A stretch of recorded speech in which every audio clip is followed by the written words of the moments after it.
প্রবাসীদের অর্থায়নে বদলাচ্ছে রাস্তার চিত্র। গোপালগঞ্জের মুকসুদপুরে শৈলখোলা নলকোনা সড়ক পাকাকরণের মহৎ উদ্যোগ। KM সাইফুল রহমান, দিগনগর। গোপালগঞ্জ জেলার মুকসুদপুর উপজেলার দিগনগর ইউনিয়নের শৈলখোলা নলকোনা গ্রামের দীর্ঘদিনের চলাচলের দুর্ভোগ দূর করতে এক অনন্য উদ্যোগ নিয়েছেন এলাকার প্রবাসীরা।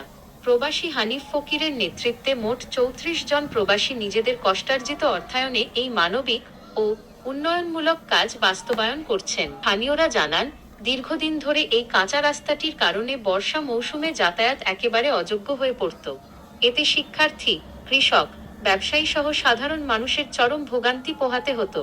কিন্তু সরকারি বরাদ্দের অপেক্ষায় না বসে এলাকার প্রবাসীরা নিজেরাই এগিয়ে এসে রাস্তা নির্মাণের এই দায়িত্ব গ্রহণ করেছেন।